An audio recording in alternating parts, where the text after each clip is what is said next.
Bismillahirrahmanirrahim. Assalamualaikum warahmatullahi wabarakatuh. Selamat pagi anak-anak. Bagaimana kabar kalian hari ini? Ibu harap kalian baik-baik aja ya. Tetap jaga kesehatan dan patuhi protokol kesehatan. Nah, hari ini kita masih mempelajari bab 3 yaitu tentang klasifikasi materi. Untuk hari ini kita akan fokus mengenai suatu perubahan materi.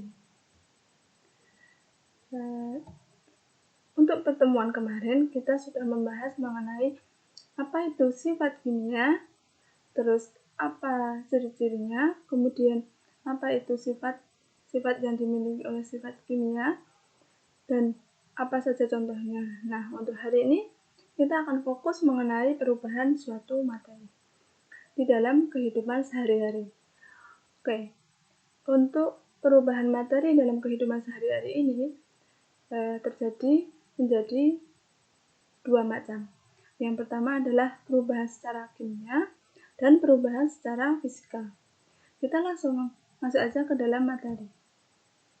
Untuk perubahan kimia sendiri, penjelasannya adalah suatu perubahan zat yang menghasilkan zat jenis baru. Nah, di sini Ibu memberikan contoh sebuah proses pembakaran kayu menjadi arang. Proses kimia ini, kenapa ini terjadi perubahan secara kimia? Karena ketika kayu itu memiliki kandungan serat selulosa, ketika mengalami pembakaran menjadi arang atau karbon.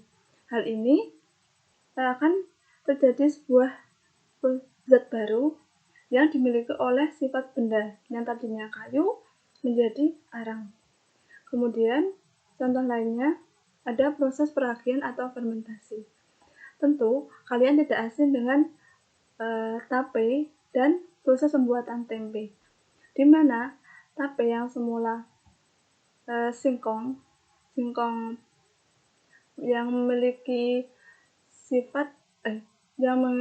sifat-sifat atau kandungan secara kimia ini ketika mengalami fermentasi, dia akan mengalami sebuah perubahan secara kimia. Kandungan-kandungan kimia yang ada di dalam singkong pasti akan berubah. Kemudian yang kedua adalah kedelai. Ketika kedelai ini mengalami fermentasi menjadi tempe yang sehari-hari kita makan, dia juga akan berubah kandungan secara kimianya yang ada di dalam yang semula adalah kedelai.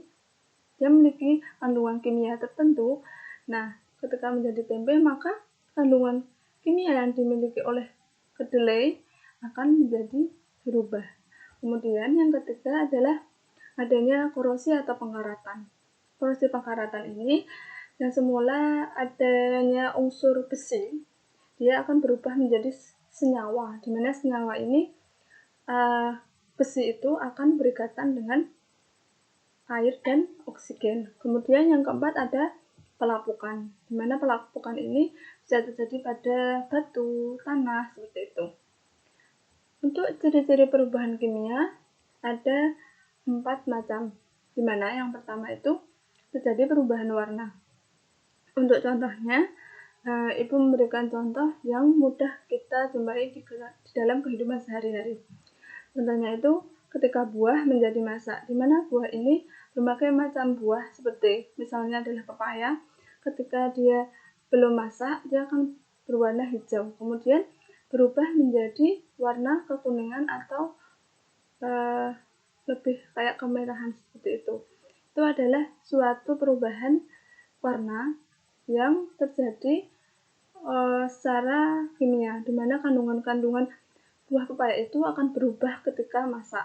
Kemudian yang tadi ada besi berkarat dan roti menjadi kosong. Roti juga akan berubah kandungan kimianya ketika dia dipanggang dan mengalami yang namanya gosong.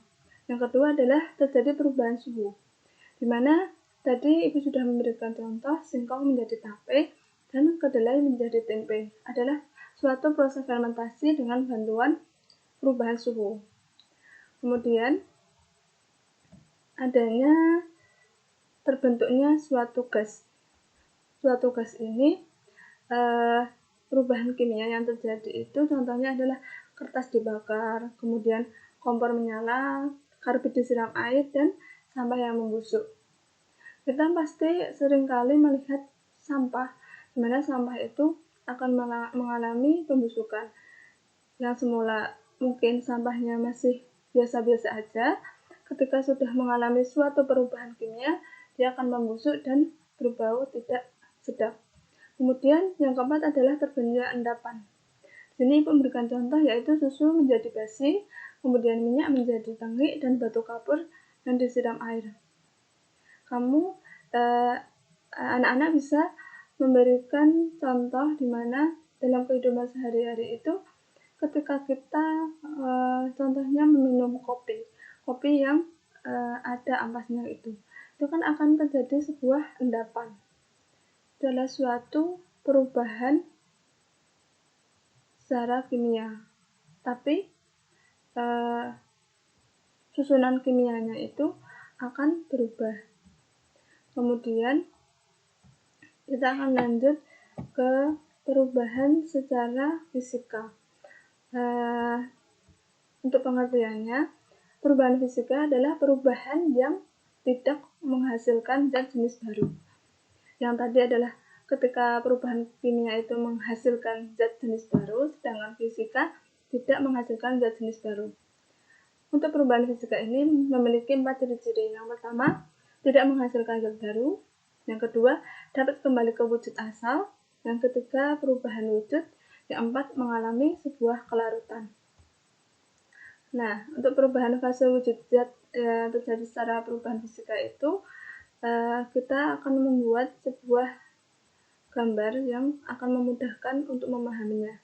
Yang pertama, ketika padat menjadi gas itu, namanya adalah suatu penyubliman. Kemudian ketika gas menjadi padat, itu akan terjadi namanya pengkristalan. Nanti kita akan bahas apa itu contoh-contohnya. Kemudian di sini ada ketika gas menjadi cair, itu adalah mengembun. Kemudian cair menjadi gas, itu adalah mengalami proses penguapan.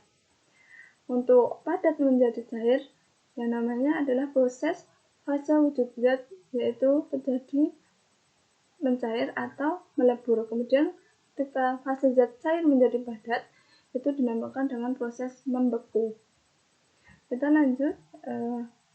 Jadi untuk proses mencair itu adalah suatu perubahan wujud zat padat menjadi zat cair. Kalian tentu tidak asing dengan yang namanya adalah es batu atau yang sering kalian minum ketika panas di siang hari. Dia akan mengalami proses pencairan karena adanya perbedaan atau perubahan suhu. Nah, di sini ketika membeku atau es batu itu padat, dia akan mengalami pencairan yang namanya adalah proses mencair. Kemudian yang kedua adalah proses membeku. Jadi membeku itu adalah suatu perubahan wujud cair menjadi padat. Untuk kebalikannya, tidak mengalami zat jenis baru. Untuk perubahan fisika, yang tadinya es itu mencair menjadi air, dia akan membeku kembali ketika dimasukkan ke dalam kulkas seperti itu atau pendingin. Kemudian ada proses yang namanya adalah mengembun. Setiap pagi kita akan melihat di dalam atau di atas daun-daunan yang ada di sekitar rumah kita adanya embun-embun yang menyelimuti daun-daunan tersebut. Itu adalah suatu proses wujud gas menjadi cair, di mana uap air itu akan mengalami yang namanya pengembunan, yaitu kita tidak asing ya melihat ini. Kemudian yang keempat ada perubahan wujud cair menjadi gas, yaitu namanya menguap. Ketika kita mendidihkan air, akan terjadi proses penguapan.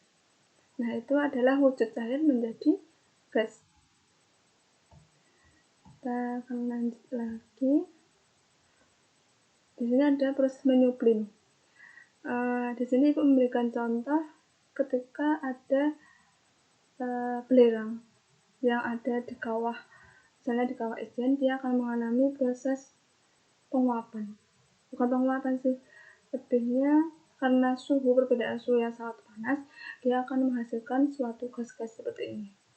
Itu adalah proses menyublim, perubahan wujud zat padat menjadi gas. Kemudian yang terakhir nih adalah mengkristal. Sebenarnya mengkristal ini adalah perubahan wujud gas menjadi padat. Untuk contohnya, mungkin ini tidak ditemui dalam kehidupan sehari-hari. Ada proses salju seperti itu.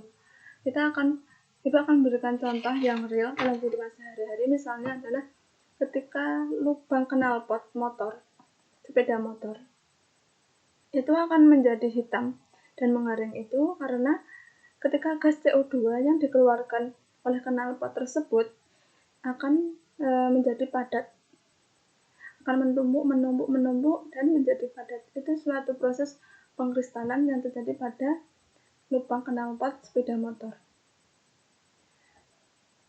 Mungkin sekian penjelasan dari Ibu. Jangan lupa untuk tugasnya yaitu kalian screenshot 1 kali video ini, kemudian kirim ke WA saya. Ini adalah sebagai bukti bahwa kalian melihat, memahami, dan meresapi materi yang sudah Ibu sampaikan. Mungkin sekian yang Ibu sampaikan. Terima kasih atas perhatiannya. Wassalamualaikum warahmatullahi wabarakatuh.